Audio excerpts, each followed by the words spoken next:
Hi there, welcome to my channel. तो आज हम लोग लीड कोड का प्रॉब्लम नंबर 3756 देख रहे हैं। Concatenate non zero digits and multiply by sum 2। तो यहाँ इनपुट में हमें एक स्ट्रिंग एस दी होगी जो कि हमारी डिजिट से मिलके बनी है, और हमारे पास यहाँ पे एक क्वेरीज अरे दी होगी जो कि हमारी कोई एल से लेकर के आर तक की क्वेरी रिप्रेजेंट कर रही है। ठीक है, तो हमारी हर एक क्वेरी के लिए हमें क्या करना है, अपनी स्ट्रिंग में से ये जो एल से लेकर के आर तक वाली ये लेंथ है, इस स्ट्रिंग को निकालना है। और इस स्ट्रिंग में जितने भी नॉन ज़ीरो हमारे डिजिट्स हैं, जैसे अगर हमारे पास ये 1 0 2 0 3 करके स्ट्रिंग आ रही है, ये सब स्ट्रिंग, तो हमें जितने भी नॉन ज़ीरो वैल्यूज़ हैं उनको निकालना है, और इन वैल्यूज़ को कॉन्केटिनेट करके इन वैल्यूज़ का जो सम आ रहा है, जैसे यहाँ पे हमारा सम 6 आ रहा है, उसको मल्टीप्लाई कर देना है, और ये हमारा आंसर हो जाएगा उस क्वेरी के लिए। ठीक है, तो यहाँ पे हमारा जो आंसर है काफ़ी बड़ा हो सकता है, तो यहाँ पे हमें मॉड्यूलो भी लेना है। ठीक है, तो यहाँ पे अगर हम एग्जांपल देखें, ये 1 0 2 0 3 0 0 4 ये हमारे पास स्ट्रिंग दी हुई है एक, और यहाँ पे हमारे पास 3 क्वेरीज़ हैं, 0 से 7, 1 से 3 और 4 से 6। ठीक है, तो पहले हम यहाँ पे 0 से लेकर के 7 वाली क्वेरी में जो भी हमारी स्ट्रिंग आ रही है उसको एक्सट्रैक्ट करते हैं, तो ये हमारी पूरी स्ट्रिंग हो जाएगी। और अपनी इस स्ट्रिंग में हमारे पास जो नॉन ज़ीरो नंबर्स हैं उनका हमें कॉन्केटिनेशन निकालना है। ठीक है, तो हमारे नंबर्स यहाँ पे 1 2 3 4 हो जाएंगे। ठीक है, और उसके बाद हमें इस नंबर को जितनी भी ये डिजिट्स आ रही हैं उसके सम से मल्टीप्लाई करना है। ठीक है, तो यहाँ पे हम इसको 10 से मल्टीप्लाई कर देंगे, तो हमारा आंसर यहाँ पे 1 2 3 4 0 हो जाएगा। ठीक है, उसके बाद यहाँ पे ये 1 से 3 वाली जो स्ट्रिंग है हमें वो निकालनी है। तो यहाँ पे ये जो 1 से 3 वाली स्ट्रिंग है, इसमें हमारे पास सिर्फ और सिर्फ ये 2 आ रहा है ना। और अगर हम इस 2 को सम ऑफ डिजिट से मल्टीप्लाई करते हैं तो that is going to be 2 × 2 4। ठीक है, तो यहाँ पे हमारा सेकेंड क्वेरी के लिए जो आंसर आ रहा है वो हमारा 4 हो जाएगा। उसके बाद ये जो हमारी थर्ड क्वेरी है, ये 4 से 6 वाली, उसके लिए हमारी सब स्ट्रिंग ये बन रही है 3 0 0। और अगर हम इस सब स्ट्रिंग को निकालते हैं तो हमारे पास सिर्फ और सिर्फ एक नॉन ज़ीरो कैरेक्टर है, और इसको अगर हमने डिजिट सम से मल्टीप्लाई किया तो हमारा आंसर यहाँ पे 9 आ जाएगा। ठीक है, तो हमारे आंसर के लिए यहाँ पे हम एक एरे रिटर्न कर रहे होंगे जिसमें 1 2 3 4 0 4 और 9 ये हमारे पास नंबर होंगे। ठीक है, तो यहाँ पे अपनी इस प्रॉब्लम को सॉल्व करने के लिए कुछ ऑब्जर्वेशन देख लेते हैं पहले। तो हमारी ये जो स्ट्रिंग है ना, इसकी लेंथ हमारी 10⁵ तक जा सकती है। सिमिलरली इस क्वेरीज एरे की लेंथ भी 10⁵ तक जा सकती है। तो यहाँ पे अगर हमने ब्रूट फोर्स अप्रोच लगाई, तो यहाँ पे अगर हमने हर एक क्वेरी के लिए जो भी सब स्ट्रिंग आ रही है उसको एक्सट्रैक्ट किया, उसकी नॉन जीरो डिजिट्स को कॉन्केटिनेट किया और डिजिट सम से मल्टीप्लाई किया, तो हमारा जो आंसर है वो हमें TLE दे देगा। ठीक है, तो हम यहाँ पे ब्रूट फोर्स अप्रोच तो नहीं यूज़ कर सकते हैं, we have to find out some optimal way to solve this. तो यहाँ पे जो हमारी ये स्ट्रिंग दी हुई है, इसमें हमें कुछ प्री कंप्यूटेशन करने पड़ेंगे, सो दैट हमारे पास जब भी कोई क्वेरी आ रही है ना, तो उसको हम लोग कम से कम टाइम कॉम्प्लेक्सिटी में सॉल्व कर सकें। ठीक है, तो यहाँ पे हम जो प्री कंप्यूटेशन करेंगे वो क्या करेंगे वो देख लेते हैं। तो पहली चीज़ तो हमारे पास ये जो डिजिट्स आ रही हैं ना, इनका हम एक सम स्टोर कर सकते हैं एक प्रीफिक्स सम वाली एरे में। ठीक है, और अगर हमें किसी भी पॉइंट पे लेट से ये 2 से लेकर के 9 तक वाली स्ट्रिंग बोली गई है, तो यहाँ पे हम 2 से लेकर के 9 तक में जो भी डिजिट्स आ रही हैं इनका जो सम आ रहा होगा वो प्रीफिक्स सम से निकाल सकते हैं। कैसे निकाल सकते हैं, यहाँ वाला जो सम आ रहा होगा उसको हमें माइनस करना पड़ेगा इस पूरे सम से। ठीक है, तो प्रीफिक्स सम में हम हर एक डिजिट का जो सम है वो ऐड करते चल रहे होते हैं, है ना। तो यहाँ पे जो प्रीफिक्स सम एरे की लेंथ होती है वो हम एक लेंथ ज़्यादा लेते हैं। हम यहाँ पे इंडेक्स 1 से अपना जो आंसर है वो स्टोर करना शुरू करते हैं। ठीक है, तो इंडेक्स 0 के लिए हमारा आंसर 0 होगा यहाँ पे। तो यहाँ पे पहला नंबर हमारे पास 1 आ रहा है, तो हमारी इस एरे के लिए भी पहला नंबर 1 रहेगा। उसके बाद हमारे पास 0 वाली डिजिट आ रही है, तो इसको हम लोग ऐड करेंगे तो 1 ही रहेगी ये। उसके बाद ये 2 आ रही है, तो इसको हम लोग 3 ऐड कर सकते हैं। फिर ये 0 आ रहा है, then it will be 3 again. फिर ये 3 आ रहा है, देन इट विल बी 6। फिर ये 0 आ रहा है, अगेन 6। 4 आ रहा है, 10। ये 0 आ रहा है, तो अगेन इसको हम लोग आगे बढ़ा देंगे। ये 5 आ रहा है तो 15। ये 0 आ रहा है, फिर 0 आ रहा है, तो यहाँ पे 15 ही रहेगा। और ये जो 6 आ रहा है इसकी वजह से यहाँ पे 21 वैल्यू हो जाएगी। ठीक है, तो हमने ये प्रीफिक्स सम निकाल लिया है अपनी इस स्ट्रिंग की हेल्प से। ठीक है, तो अगर हमारे पास कोई भी लेफ़्ट और राइट इंडिसेस दिए हुए हैं, तो उन इंडिसेस के बीच में जो हमारी डिजिट्स पड़ रही होंगी उनका सम हम लोग ईजिली ऑर्डर ऑफ 1 में कैलकुलेट कर सकते हैं with the help of this prefix sum array. ठीक है, लेकिन हमें सम के साथ साथ जो भी हमारे नॉन ज़ीरो नंबर्स आ रहे हैं ना यहाँ पे, उनका कॉन्केटिनेशन भी निकालना है ना। तो वो काम हम कैसे करेंगे, तो कॉन्कैटिनेशन के लिए हम क्या कर सकते हैं, तो यहाँ पे क्या हम ये मल्टीपल जो स्ट्रिंग्स आ रही हैं इनको हम लोग बार बार सेव कर सकते हैं। तो लेट्स से अगर हमने अपनी इस ओरिजिनल स्ट्रिंग की हेल्प से एक स्ट्रिंग एरे बिल्ड कर ली और उस स्ट्रिंग एरे में हर एक इंडेक्स तक जितनी भी हमारी नॉन ज़ीरो डिजिट्स आ रही थी उनको हमने एक स्ट्रिंग में एक्यूमुलेट कर लिया, ठीक है। तो टेम्परेरली हम अपना प्री कैलकुलेशन तो कर ले रहे हैं, लेकिन जब भी हमें कोई भी लेट से नंबर चाहिए होगा ना उस स्ट्रिंग की हेल्प से, वो हम कैसे निकालेंगे, क्योंकि ये जो नंबर आ रहा है ना ये काफ़ी बड़ा आ रहा होगा और इसको हम लोग सिंपली लॉन्ग या आईएनटी में तो नहीं कन्वर्ट कर सकते हैं, ठीक है। तो हमारे पास ये जो स्ट्रिंग वाला ऑप्शन है ये हम लोग नहीं चूज़ कर सकते हैं। We have to store this answer in a number itself. तो हम जो भी एरे ले रहे होंगे उसमें हमारे ये जो प्री कंप्यूटेशन हो रहे होंगे उनको हमें एक लॉन्ग वेरिएबल में स्टोर करके चलना पड़ेगा, ठीक है। तो वो काम कैसे करेंगे वो देखते हैं। तो लेट से हमारे पास ये वाली स्ट्रिंग थी और हमें इसको अपने लॉन्ग वेरिएबल में कन्वर्ट करना है, ठीक है। हर एक इंडेक्स पे हम लोग क्या कर रहे हैं, उस इंडेक्स तक आने वाले जितने भी हमारे नॉन ज़ीरो नंबर्स आ रहे हैं ना उनको हम लोग एक लॉन्ग वेरिएबल में डाल करके स्टोर करते चल रहे हैं, ठीक है। तो यहाँ पे अगर हम किसी भी इंडेक्स पे जितना भी प्रीवियस नंबर्स आ रहे हैं उनको स्टोर कर रहे हैं तो वो नंबर हमारा काफ़ी बड़ा हो सकता है, ठीक है। तो उस केस में हम क्या करेंगे, उस नंबर का मॉड ले लेंगे और फिर उस नंबर को स्टोर करेंगे, ठीक है। तो पहले तो हमारे पास ये ज़ीरो वाला नंबर आ रहा होगा, उसके बाद हम इस इंडेक्स ऑनवर्ड्स अपना जो नंबर है वो एक्यूमुलेट करेंगे यहाँ पे।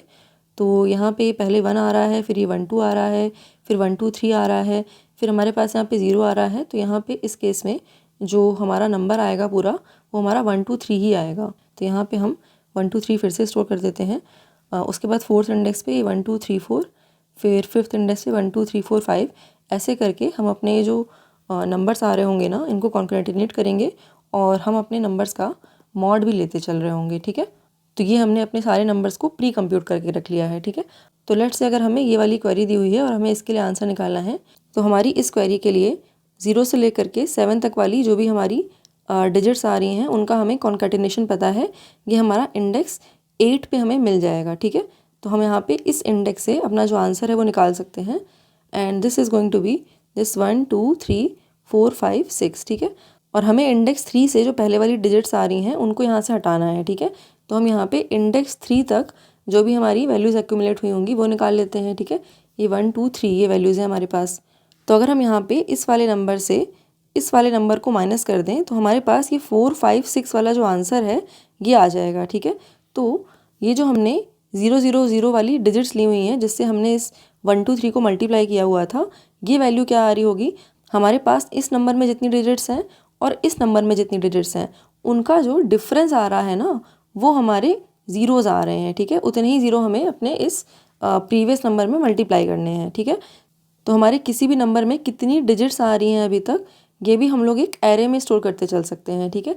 तो यहाँ पे जैसे हमारे पास एक ये वाली एरे थी और एक प्रीसम वाली एरे थी, उसके साथ साथ एक हम लोग एरे ले सकते हैं जिसमें हम लोग टोटल नंबर ऑफ डिजिट्स कितनी आ रही हैं अभी तक वो स्टोर कर लेते हैं, ठीक है। तो हमारे पास जो भी नंबर बिल्ड हो रहा होगा उसमें कितनी डिजिट्स आ रही होंगी अभी तक वो स्टोर कर लेते हैं। तो जैसे यहाँ पे इनिशियली तो 0 रहेगा नंबर हमारा, फिर इस 1 नंबर के लिए 1 डिजिट है, यहाँ के लिए अभी 2 डिजिट्स हो गई, फिर 3, फिर यहाँ के लिए 3 ही रहेंगी 1 2 3 0 के लिए, ठीक है।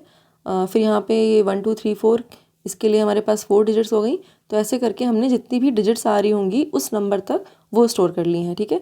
And this will help us in multiplying our previous number and to get our original answer, ठीक है। तो यहाँ पे हमने अभी तक 3 एरेज बना ली हैं।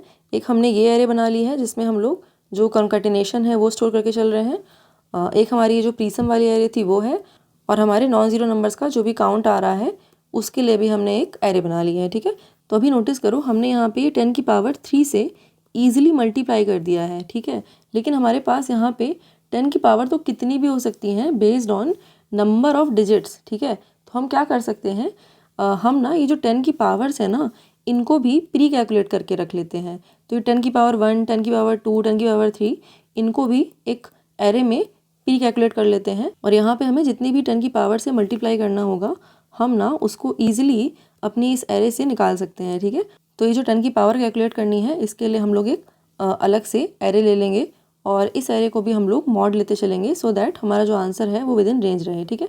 तो बेसिकली हमारा ये जो प्रॉब्लम है ये इतना डिफिकल्ट नहीं है। If you start seeing things visibly कि हर एक चीज़ के लिए हम लोग क्या क्या स्टेप लेना चाहते हैं। ठीक है, हमें ये जो कॉन्केटिनेशन कैलकुलेट करना था उसके लिए हमने ये एक कॉन्केटिनेशन वाली ये पूरी एरे बना ली। हमें जो यहाँ पे सम निकालना था उसके लिए हमने ये प्रीसम वाली एरे बना ली। उसके बाद हमने ये जो कॉन्केटिनेशन किया हुआ है तो हर कॉन्केटिनेशन में जितनी नंबर ऑफ डिजिट्स आ रही हैं उनको भी हमने यहाँ पे एक अलग से एरे में स्टोर कर लिया है। ठीक है, जिससे हमें टोटल नंबर ऑफ डिजिट्स मिल जाए और यहाँ पे 10 की पावर से हमें उसे मल्टीप्लाई करना है। और ये जो 10 की पावर आ रही है इसे भी हम प्री कैलकुलेट कर लेते हैं जिससे हमें ईजिली ये ऑर्डर ऑफ 1 में मिल जाए। तो बेसिकली हमारी हर एक क्वेरी के लिए जो हमारा आंसर है वो हमें ऑर्डर ऑफ 1 में मिल जाएगा इससे। ठीक है, तो अभी हम लोग इसका कोड देख लेते हैं टू अंडरस्टैंड इट बेटर। तो यहाँ कोड में हमें 4 एरेज चाहिए। तो पहले हमें एक प्रीसम वाली एरे चाहिए और हमें एक कॉन्केटिनेशन वाली एरे भी चाहिए और हमें एक जो डिजिट काउंट है उसके लिए भी एरे चाहिए और हमें ये जो पावर कैलकुलेट कर रहे हैं इसके लिए भी एरे चाहिए। ठीक है, तो हम इन चारों एरेज को डिफाइन कर लेते हैं पहले।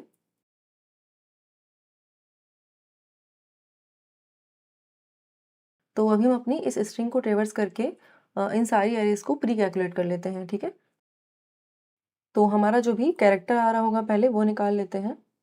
तो हमारी ये जो एरेज है ये हमारी n+1 साइज़ की है। तो हमारा जो इंडेक्स है वो 1 से स्टार्ट होगा और less than equals to n तक जाएंगे हम लोग और हमारे कैरेक्टर को हम लोग i-1 से एक्सेस करेंगे। तो पहले तो हमारा जो प्रीसम है वो निकाल लेते हैं। दैट इज़ सिंपली जो भी हमारा पहले वाला प्रीसम आया हुआ था i-1 पे उसमें हम लोग अभी इस नंबर को ऐड कर देते हैं और यहाँ पे ये मॉड भी ले लेते हैं इसका। ठीक है, और अभी अगर हमारा ये जो नंबर है ये 0 है या फिर नहीं है, उन दोनों ही केस में हमें अपनी ये जो एरे हैं उनको पॉपुलेट करना है। तो अगर हमारा नंबर 0 है तो उस केस में ये जो कॉन्केटिनेशन वाली वैल्यू है ये हमारी प्रीवियस वैल्यू के बराबर होगी। ठीक है, हम कुछ भी उसमें ऐड नहीं कर रहे हैं। तो जो भी हमारी प्रीवियस वैल्यू आ रही थी हमने उसके बराबर कर दिया है इसको और उसके साथ साथ जो हमारे डिजिट का काउंट है वो भी हमारा सेम ही रहेगा। ठीक है, हमने कोई भी नई डिजिट नहीं ऐड करी है। तो यहाँ पे ये जो काउंट एरे है इसमें भी हम लोग सेम वैल्यू डाल देते हैं, प्रीवियस वाली वैल्यू को डाल देते हैं और अगर हमारा जो नंबर है वो 0 नहीं है तो उस केस में हमें ये जो नई वैल्यू है उसको अपडेट करना है। तो यहाँ पे this con value I will become, जो भी हमारी प्रीवियस वैल्यू आ रही थी i-1 पे उसको हम लोग 10 से मल्टीप्लाई कर देते हैं और उसमें ये वाला जो नंबर है उसको हम लोग ऐड कर देते हैं। इसके साथ साथ यहाँ पे इसका मॉड भी ले लेते हैं तो ये हमारी वैल्यू काफ़ी बड़ी हो सकती है। और ये जो हमारी डिजिट काउंट की वैल्यू है ये हमारी जो भी प्रीवियस डिजिट्स आ रही थी उसमें हम लोग 1 ऐड कर देते हैं। ठीक है, अभी हमने यहाँ पे ये जो पावर वाली एरे बनाई हुई थी इसको भी हम लोग पॉपुलेट कर लेते हैं। तो यहाँ पे हम एक लूप चला लेते हैं। तो यहाँ पे 10 की पावर के लिए जो 0 इंडेक्स पे वैल्यू है वो हमारी 10 की पावर 0 वैल्यू होगी विच इज़ 1।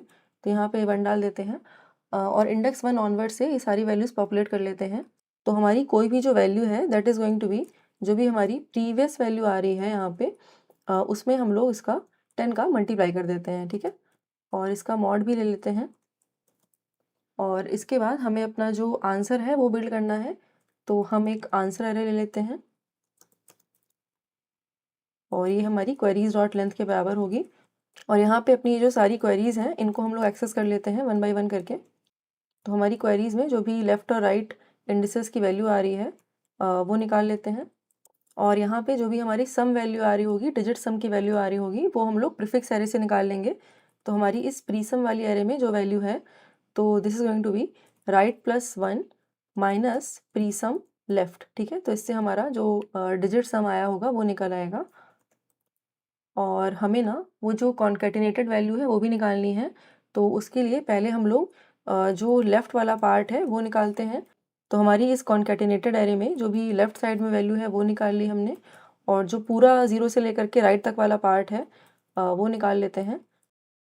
और हमें क्या करना है, अपनी इस लेफ़्ट पार्ट में मल्टीप्लाई करना है बाय नंबर ऑफ डिजिट्स। ठीक है, तो जो डिजिट्स है उसके लिए हम लोग इस काउंट एरे की हेल्प से वो जो डिजिट्स का डिफरेंस आ रहा है वो निकाल लेते हैं। तो यहाँ पे count right +1 minus count left से टोटल नंबर ऑफ डिजिट्स का जो डिफरेंस आ रहा है वो निकल आया है और अभी हमें ये 10 की पावर डिफरेंस से अपने इस लेफ्ट पार्ट को मल्टीप्लाई करना था। ठीक है, तो ये वैल्यू भी हम लोग इस पावर 10 वाली एरे से एक बार में एक्सेस कर सकते हैं। ठीक है, और अभी हमारी लेफ्ट से राइट वाली जो रेंज की वैल्यू है वो निकाल लेते हैं। तो यहाँ पे जो भी हमारा राइट पार्ट आ रहा था उससे हमको माइनस करना था ये जो लेफ्ट पार्ट आ रहा है इसमें हम लोग इस पावर का मल्टीप्लाई कर देते हैं इससे, ठीक है। और यहाँ पे हम लोग ये मॉड वैल्यूज़ भी ले लेते हैं। मॉड यहाँ पे काफ़ी लेना पड़ेगा because it's too much. Also जब हम लोग मॉड्यूलर अर्थमेटिक में सब्ट्रैक्शन कर रहे होते हैं ना, तो हमें एक ये मॉड का एडिशन करना पड़ता है। तो यहाँ पे जो भी हमारी एक्स वैल्यू आएगी, जो भी हमारी आंसर वैल्यू आएगी, वो हमारी ये जो रेंज आ रही थी, इसको अभी हमें मल्टीप्लाई करना है अपने इस सम से, ठीक है। तो यहाँ पे हम सम का मल्टीप्लाई कर देते हैं और यहाँ पे फिर से हमें मॉड लेना पड़ेगा और इसी एक्स वैल्यू को हमें अपने आंसर आई में भी स्टोर करना है, ठीक है। तो यहाँ पे इसको INT में टाइपकास्ट कर लेते हैं और at the end of this ये जो आंसर एरे है इसको भी रिटर्न कर देते हैं, ठीक है। और हमने यहाँ पे मॉड ऐड किया था, उसी तरीके से हमें इस जगह पे भी मॉड ऐड करना पड़ेगा because we are doing this modular subtraction. So I think this is all, so let's try to submit this. तो यहाँ पे अगर हम टाइम कॉम्प्लेक्सिटी की बात करें तो हम अपनी इस स्ट्रिंग को पूरा ट्रेवर्स कर रहे हैं, that is going to cost us order of n, और हमारे पास हर एक क्वेरी के लिए ऑर्डर ऑफ 1 टाइम लग रहा है ऑलमोस्ट। तो that is going to be Q queries के लिए हमें क्यू टाइम लग रहा होगा, ठीक है। तो ये हमारी ओवरऑल टाइम कॉम्प्लेक्सिटी हो जाएगी। और हमारी जो स्पेस कॉम्प्लेक्सिटी है वो हमारी ऑर्डर ऑफ n लग रही है। और उसके अलावा अगर हम आंसर को भी कंसिडर करेंगे तो हमारी जो स्पेस कॉम्प्लेक्सिटी है वो क्यू लग रही है। So yeah I think that was all for this video. Thank you for watching. I will see you next one. Bye.